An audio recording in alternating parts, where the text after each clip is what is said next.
Mas você puxa o paletó, pode puxar. Eu acho muito mais falar de Jesus, né? É bom demais. Tu puxa, né? Devagar, viu? Irmãos, para mim é um prazer estar aqui nesta noite, né? Estou feliz de conhecer mais um povo que vai morar no céu, né? Os dirigentes eu já conheci, porque eles foram para uma Santa Ceia lá na minha congregação, né? A gente congrega lá no Tiradentes 2, com o auxiliar, né? Auxiliar Francisco, né? José Barbosa, Francisco é a esposa, né? Às vezes a gente conhece eles desde lá da nossa cidade de Cedro e eles têm um apelido, né? A gente conhece mais pelo apelido. Mas nessa noite nós estamos felizes, sem perda de tempo, vamos abrir a nossa Bíblia no livro de Jonas, profeta Jonas, capítulo 1. E nós vamos ler do versículo 1 até o 5. Nosso irmão me convidava ontem para trazer essa palavra e eu fiquei muito feliz, que eu gosto muito de pregar, de falar de Jesus. E eu dizia, Senhor, o que a tua igreja precisa ouvir, né? Porque a igreja é do Senhor, né? Nós somos de Deus e Ele sabe o que é que nós precisamos, né? E esses cultos, eles têm um tema e a gente se prende ao tema, né? Bom seria que essa igreja tivesse lotada de pessoas que não são crentes, né? Para ouvir a palavra, porque a Bíblia diz que a fé, ela vem pelo ouvir e ouvir a palavra do Senhor, né? Que nós nos desprendamos e que possamos convidar, né? Nós estamos vivendo esse tempo de pandemia, as pessoas têm medo, né? Até do irmão visitar, do irmão falar, mas devemos romper com tudo, né? Para que o Senhor seja glorificado, para que vidas sejam salvas e libertas. Glória a Deus, aleluia. Aleluia. Vamos fazer a leitura nesta noite. Se encontra em Jonas capítulo 1, do 1 ao 5. E diz assim a palavra do Senhor. Veio a palavra do Senhor a Jonas, filho de Amitai, dizendo: Dispõe-te, vai à grande cidade de Nínive e clama contra ela, porque a sua malícia subiu até mim. Jonas se dispôs, mas para fugir da presença do Senhor, para Tarsis. E tendo descido a Jope, achou um navio que ia para Tarsis. Pagou, pois, a sua passagem e embarcou nele, para ir com eles para Tarsis, para longe da presença do Senhor. Mas o Senhor lançou sobre o mar um forte vento, e fez-se no mar uma grande tempestade, e o navio estava a ponto de se despedaçar. Então os marinheiros, cheios de medo, clamavam cada um ao seu Deus, e lançavam ao mar a carga que estava no navio, para o aliviarem do peso dela. Jonas, porém, havia descido ao porão e se deitado, e dormia profundamente. Aleluia, amém? Amém. Este livro eu gosto muito. O livro do profeta Jonas, ele traz várias lições para a nossa vida. Diz que essa cidade de Nínive, ela foi construída por Nimrod. A grande cidade era a capital da Síria e nela residia vários reis assírios. Localizada a noroeste da Mesopotâmia, junto ao rio Tigre, Nínive prosperou de 800 a 612 a.C., quando foi destruída pelos Médios. Os limites da cidade espalhavam-se ao longo do rio, tornando-a uma grande cidade em tamanho e influência. E nós sabemos que quanto mais rico o lugar, menos Deus tem lugar, né? Quanto mais rica a cidade, quanto mais próspera a cidade, mais o povo se afasta de Deus e passa a cultuar o dinheiro, e passa a ser o Deus daquele povo, é a prosperidade, né? E quanto mais você tem posses, menos você quer saber do Senhor. Porque Deus, ele sempre é tido pelo homem como o Deus dos pobres, o Deus de causas perdidas, de causas impossíveis, o Deus que acolhe o aflito. e ajuda o desamparado. Então, se eu não estou precisando de nada, eu não preciso de Deus. Isso é o que o povo pensa, aquele que tem posse. Mas Deus, Ele não se importa com a nossa posição, com a posição social do homem. Deus, Ele olha para a alma podre que existe no homem. E Deus, Ele quer que todos os homens cheguem ao conhecimento da verdade. O prazer do Senhor é que todo o mundo seja salvo. Pois Ele enviou seu Filho ao mundo para morrer pelo mundo, para que o mundo fosse salvo. Mas muitas pessoas acham que não precisam dessa salvação, que não estão em perigo para ser salvos. Mas a cidade de Nínive era uma cidade rica, uma cidade próspera, mas era uma cidade maligna. O povo daquela terra era cruel, muito mal. Se você puder imaginar, em todos os graus de maldade, era aquele povo. Lá não existia cordialidade, generosidade, era cada um por si e ninguém se importava com o outro. Mas Deus viu, a Bíblia diz que subiu até Deus esta maldade. E Deus, Ele quis destruir a cidade, mas Deus, Ele, como é misericordioso, Ele quis dar uma chance para este povo. E Ele olha para a terra, para os seus servos, e Ele vê um profeta chamado Jonas. Mas o cabra era muito desmantelado, né? E às vezes Deus escolhe essas pessoas para quê? Para dar uma lição, para ensinar, para colocar no prumo. Então, se você não está ainda no prumo, cuidado. Deus pode lhe usar para uma grande obra, para transformar não só as vidas que estão fora, mas você também. Aleluia. Deus, Ele sabe como trabalhar. Irmãos, Deus é tremendo. Deus, Ele faz as coisas numa organização, numa concordância. Deus é lindo. Ele sabe como fazer. Acredito eu que Jonas não era o único profeta daquela época. Mas Deus disse: Jonas, vai até Nínive e prega a minha palavra. Jonas, irmão, sabia como era Nínive. Eu creio que Jonas fugiu da presença de Deus por medo. Ele sabia que uma cidade mau poderia até matá-lo se ele chegasse lá com a palavra de Deus. Porque o pensamento do homem é diferente do pensamento de Deus. A Bíblia diz que os pensamentos de Deus são tão mais altos do que o nosso que não se pode comparar, né? É muito, muito maior. Enquanto Jonas pensava que ia morrer, Deus sabia que ia ter vida. Muitas vidas se transformariam através da palavra de Jonas, de Deus que estava na boca de Jonas. Louvado seja o nome do Senhor. Mas aí Jonas, ele faz o contrário do que Deus fala. Aquele homem tem uma atitude que Deus já sabia que ele ia ter, que não surpreendeu a Deus, mas que nos surpreende. Era um profeta, era um homem de Deus, era um homem escolhido, separado, mas ele desobedeceu a Deus. E a Bíblia diz que ele pegou um barco em direção totalmente contrária a Nínive. Ele foi para Tarsis. Eu estudando, eu não tive a localização de Tarsis, mas a Bíblia diz que era o oposto de onde Deus estava mandando ele ir. Eita Jesus! Então fica claro aqui que a direção de Jonas, ela era oposta àquela que Deus tinha destinado para ele. E que Deus não aceitou a desobediência de Jonas. Deus não aceitou. Apesar de Jonas manter-se salvo, né? Enquanto fugia do chamado de Deus, o Senhor interveio sobrenaturalmente e provocou uma tempestade no meio da viagem. Olha como é que Deus faz.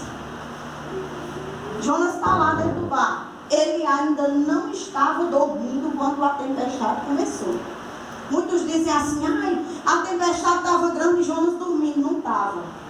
ele estava acordado e ele sabia que a tempestade era por causa dele. Enquanto os homens estavam ali, desesperados, querendo que aquela tempestade parasse, aqueles homens clamavam aos deuses deles. Jonas desce, irmãos, e vai dormir. Desce e vai dormir. E a Bíblia diz que foi um sono profundo. Ele não estava preocupado com a situação. Ele não queria fazer o que Deus queria mesmo. Ele estava determinado a não obedecer. Mas ele tinha consciência de que aquela tempestade foi Deus que mandou. E aí, irmãos, quando nós estamos assim, com o sono da negligência, estamos dormindo, estamos aqui contentados. Eu já estou salvo, os outros que vão para onde quiser. Eu estou salvo, eu estou confortável. Deus que eu sirvo, Ele me ama, Ele já me salvou. Então quem quiser que morra no naufrágio. Jonas não se preocupou com a vida daqueles marinheiros. E muitas vezes crentes, irmãos, estão não se importando com a vida daquele que está no mar, num naufrágio, a ponto da vida ser destruída. Quantas vezes não tem um vizinho que está dizendo assim: meu Deus, se esse crente viesse aqui me dar uma palavra, se Deus usasse esse crente para falar comigo, manda alguém na minha casa para falar comigo. Irmão, você não sabe o poder que tem um louvor quando você louva na sua casa. O louvor, ele pode atravessar paredes, ele atravessa tudo. E ele rompe barreiras, ele rompe cadeias. A Bíblia fala do poder do louvor quando Paulo e Silas estavam na prisão. Aqueles homens estavam amarrados pelo pescoço, pelas pernas, pelas mãos. Eu não posso glorificar o Senhor com as mãos, pois eu glorifico com a minha boca. Eu não posso ir até a casa do vizinho, mas a minha voz vai chegar até a casa do vizinho. Aleluia. Eu vou louvar ao Senhor e as cadeias vão cair. Eu vou louvar ao Senhor e Deus vai libertar esta vida do cativeiro de Satanás. Porque o louvor, ele abre os céus. Deus, ele passeia no meio dos louvores. Há um milagre de Deus quando você louva. Meu irmão, minha irmã, por isso que não é fácil, quando nós estamos em uma guerra, em uma luta, louvar ao Senhor. Eu estava na minha casa, um certo manhã, e eu estava lavando a louça e veio assim uma angústia no meu peito em relação ao pessoal que estavam lá no Afeganistão. Todo mundo aqui sabe que foi tomado ali por aqueles extremistas e muitos crentes e mulheres e crianças estão sofrendo ainda. Não parou, a mídia abafou, mas lá ainda tem sofrimento. E me veio aquilo no meu coração e eu disse: Senhor, muito obrigada porque eu tenho minha casa, a minha família está bem, nós estamos com saúde. Quantas crianças não estão agora refugiadas em cavernas, não têm o que comer, estão presas para poder viver. E quantas mães não estão vendo seus filhos torturados agora para que elas neguem o Senhor. E eu orava ali de joelho no quarto agradecendo, e Satanás viu. Ele disse assim: vamos ver se ela vai louvar mim. Irmãos, minha conta de luz, ela faltava só, eu estava com 3 dias só que tinha vencido. E nós não pagamos por esquecimento mesmo. E de repente, meio-dia, depois que eu me levantei da oração, que eu fui terminar de lavar a louça e cuidar no almoço, a minha luz foi cortada. Eu disse: Senhor, o que foi isso? Quando eu fui lá para fora, o homem já estava fechando o medidor. Eu disse: moço, o que foi? Ele disse: eu estou cortando sua luz, senhor. Eu disse: sim, mas tu nem bate para avisar, não diz nada. Quer nem saber Se meu papel está em dia, se não está, não, senhora, porque eu tenho ordem de cortar e eu não posso. Eu já cortei. Meu Deus, aqui me deu uma angústia. Meu marido trabalha longe aqui para essa banda aqui. Nós moramos lá no Tiradentes, né? Sem celular. Eu disse, Satanás, tu tá pensando que eu não vou louvar? Sentei na rede com a Ana Tereza e nós começamos a louvar os entarros. E eu cantava os entarros e eu chorava. E meu filho dizia, mãe, o que é que nós vamos fazer? Eu digo, meu filho, não sei, porque seu pai está na moto, nós não vamos poder resolver, não tem dinheiro, né? E vamos ver o que é que vai acontecer. Eu dobrei meu joelho, eu disse, Jesus, meu irmão que trabalha com meu esposo, ele leva o celular, mas ele não ouve o celular tocar. Não sei o que é que acontece, meu irmão ainda. Aí eu dobrei o joelho, eu disse, Jesus, tu vai fazer, irmão, vai ver essa mensagem. E meu esposo vai vir para casa para resolver isso. E na hora que eu terminei de orar, irmãos, ele respondeu o áudio, né? E ele chegou em casa, chegou muito nervoso. E eu pedi a Deus, Senhor, dá tranquilidade ao meu esposo, faz ele entender que isso é espiritual. Porque eu estava clamando e agradecendo a Deus pela minha família e a minha vitória. O inimigo é sujo, ele não gosta de nós. Ele não gosta. Ele é nosso inimigo. E ele quer ver-nos no chão. Mas ele esquece às vezes que nós temos um Deus. Um Deus que é poderoso e que está no barco. Um Deus que não nos abandona em nenhum momento da nossa vida. Mesmo Jonas indo contrário, Deus fez uma situação para que Jonas percebesse que Deus é Deus soberano. E quando Ele quer você, você pode se esconder, que Ele vai te buscar lá onde você estiver. Quando Jesus tem plano na vida do homem, quando Deus quer fazer com o homem, Ele faz. Porque nem o inimigo tem poder de fazer nada se Deus não permitir. E aquela tempestade está grande ali, Jonas deitado, dormindo. Deixa eu só terminar que foi resolvido. Minha luz foi ligada, né? Louvado seja Deus. Deu tudo certo para a glória de Deus. Aleluia, Jesus. Então, conselho nesta noite, na hora da luta, minha irmã, não se desespere, louve, adore ao Senhor. É o sangue dando no meio da canela e você adorando, e você louvando, e você glorificando. Porque o inimigo pensa que vai tirar de nós a fé. Ele pode tirar a paz, a alegria, mas a fé ele não tira. Porque a fé que nós temos em Deus é o que move o nosso coração. É o que nos faz levantar todo dia, mesmo gemendo, mesmo com dores, mesmo com luta. Aí o mundo diz assim, meu Deus, eu não entendo como é esses crentes. Essa irmãzinha não tem nada para comer, mas é louvando. Olha a voz dela aí louvando. E aí o povo, irmão, sente vontade de conhecer esse Deus. Sente vontade de dizer, eu vou para aquela igreja saber que negócio é esse. Glória a Deus. Eu vou para aquela igrejinha ali que é pequenininha, mas ali Deus opera. Porque eu estava sentada aqui, irmão, e eu vi que está pequeno o negócio. O campo está branco. Está pronto. Bota o teu povo para marchar, meu irmão. Porque Deus vai aumentar isso aqui, eu creio. Eu creio que vocês não vão ficar muito tempo neste prédio. Porque Deus vai fazer maravilhas nesse lugar. Em o nome de Jesus. Muitas vidas para Cristo neste lugar.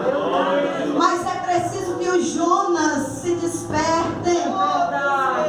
Jesus não te chamou para estar na baleia, meu irmão. Jesus não te chamou para dormir dentro de um barco, para andar em direção contrária à vontade de Deus, não. Deus te chamou para ir a Nínive. Os ninivitas estão necessitando desta palavra. Aleluia. O inimigo tem ceifado vidas.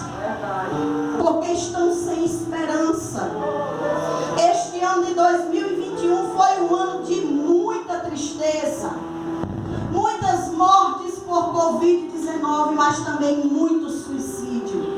Porque foi tirado do ser humano o direito de se comunicar, de se abraçar, de estar perto, de ter um emprego. Aquele que estava numa estabilidade financeira desceu. E você sabe que tira o chão. Eu estava empregada em 2021, o Senhor permitiu que eu não trabalhasse. Eu digo que foi o Senhor porque Ele usou a bem e disse, fui eu que tirei. Porque eu precisava, como Jonas, de um chacoalhão. E o crente que precisa de um chacoalhão, Deus faz acontecer uma tempestade. Aleluia. Que é para ele se acordar. Ficou eu e meu esposo sem trabalho. Eu disse, Jesus, tu sabe que o homem se desespera logo, né? E aí bateu nos pés, pegou a mala, foi embora para sobrar. Eu digo, Jesus, tu tirou meu emprego, agora meu esposo. Eu quero tratar com você, mulher. Sou eu e você. Teu provedor agora vai ser eu. Irmão, mas sabe como é tudo? Tudo ficou Deus resolvendo.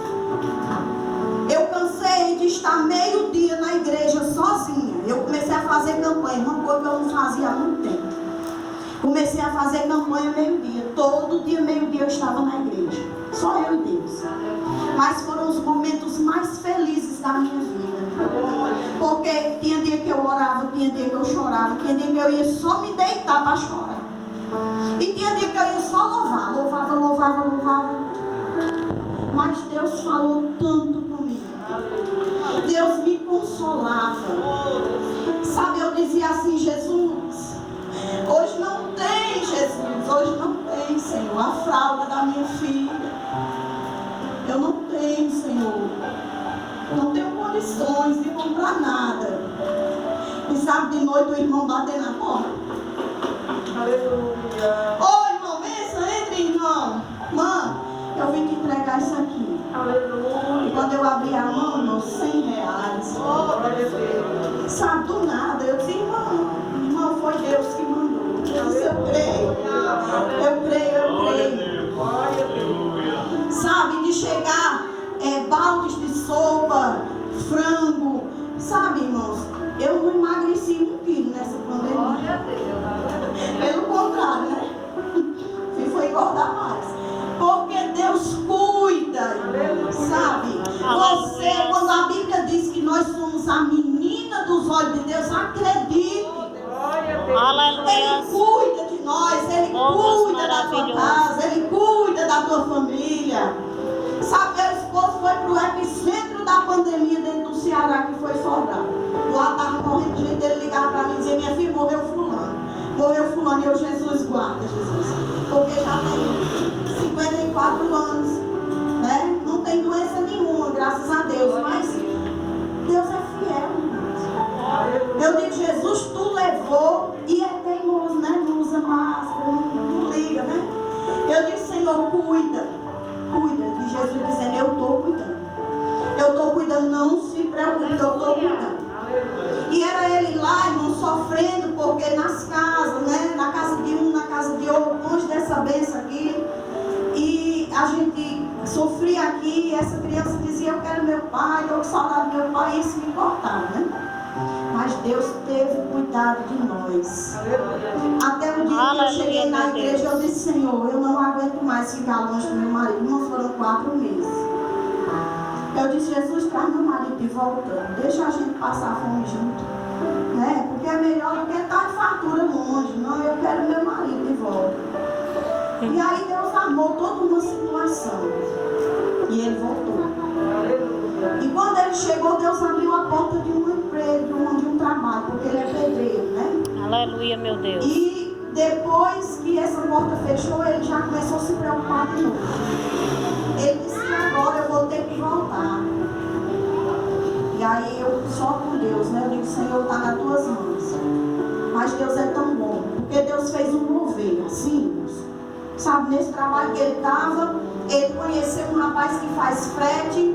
E o rapaz conheceu um pastor lá de Assaré, da igreja batista, que estava precisando de um pedreiro. E esse irmão do Fred foi e indicou minha esposa. Sabe como é que Deus trabalha? Assim, trazendo pessoas. Aleluia, Jesus. E aí, irmãos, está trabalhando, graças a Deus. Eu não estou, mas eu digo para vocês, até aqui o Senhor tem nos ajudado. E não vai faltar. Quando ele diz assim, ó, o salmista diz: o Senhor é o meu pastor e nada me faltará. Eu senti isso na pele. Aleluia, Jesus. Eu precisei de umas 4 vezes de uma cesta básica da igreja. Eu louvo a Deus pela vida dos irmãos da missão de Juazeiro do Norte, Assembleia de Deus, porque me remediaram bastante. Sabe, foi uma coisa linda. Que esse trabalho cresça para a glória do Senhor. Voltando para a palavra, Jonas dorme. Aí é preciso que alguém que não conhece o Deus de Jonas vá lá embaixo e diga assim: ei, Jonas, meu filho, clama o teu Deus para ver se isso aí para. Porque nós já clamamos por os nossos não ouvem. Porque tem boca, mas não fala, tem mão, mas não apalpa, tem pé, mas não anda. Precisa que alguém carregue. Então faz alguma coisa aí. Aleluia, Jesus. Aí Jonas se levanta. Aí ele diz assim: o Deus que eu sirvo é o Deus do céu. Ele é dono do céu, ele é dono da terra, ele é tudo. E foi ele que mandou essa tempestade. Aleluia, Jesus. Sabe por que está acontecendo isso? Fui eu. É por minha causa. Mas os cabos ainda faz a sorte, lança a sorte para ver quem é. E a sorte cai em cima de Jonas. É tu mesmo. Então, para que a gente não morra, nós vamos te lançar no mar. E aí Jonas, no meio do mar. Você teria coragem de trocar o mar de alguém para que seja seu? Você teria coragem de dizer: sai da tempestade que eu vou ficar no teu lugar? Jonas precisou fazer isso. Para que a vida daqueles marinheiros fosse poupada, ele entregou a sua. Então Deus já começou a agir ali. Mas aí Deus não deixa Jonas morrer. Vocês sabem da história. Vem um peixe grande, engole Jonas. Passa 3 dias, irmãos, isso é coisa tremenda. Certa vez alguém disse assim: se a Bíblia dissesse que Jonas engoliu a baleia, eu acreditava. Imagina se a baleia engolisse Jonas, né? Então Deus fez isso, fez ele passar 3 dias e 3 noites meditando. Eu poderia estar morto agora, mas o Senhor está me poupando. Eu estou dentro de um ventre de um peixe, mas é Deus que me sustenta. Não importa a situação, o lugar que você esteja, é Deus quem te sustenta.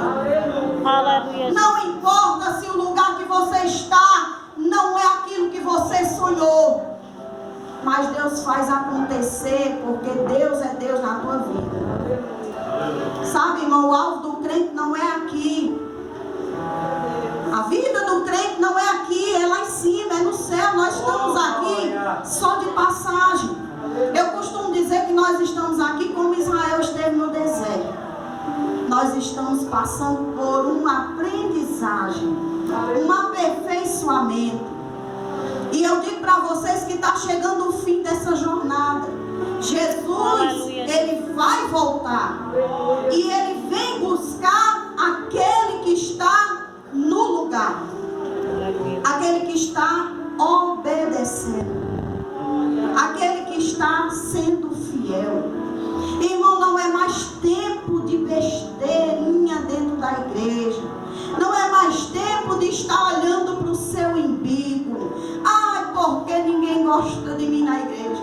Ah, porque eu não recebo oportunidade. Olha o mundo aí, irmão, cheio de oportunidade para você. Aleluia, Jesus. Quantas vezes na escola, jovem, não tem um amiguinho que está precisando de você? O inimigo tem investido pesado nos jovens.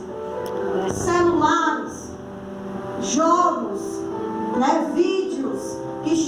a atenção dos jovens e tira a atenção de Deus. Sejam nessa vida como Daniel, fiéis a Deus. Vivam na Babilônia, mas não deixe o seu coração se contaminar com os manjares do rei. Continue no jejum de Deus. Continue comendo aquilo que o Senhor te dá. A Bíblia Aleluia. fala que vocês são fortes, né? Glória E a Deus Deus. quer usar muito vocês. Oh, Deus Santo. Deus diz que esta igreja precisa marchar, precisa Aleluia. expandir, precisa sair do ventre do peixe. Saia, meu irmão, dessas quatro paredes. Não se acostume a vir aqui 2, 3 vezes por semana só, não. Não queira só isso do Senhor, não. Queira mais. Deus tem mais para te dar.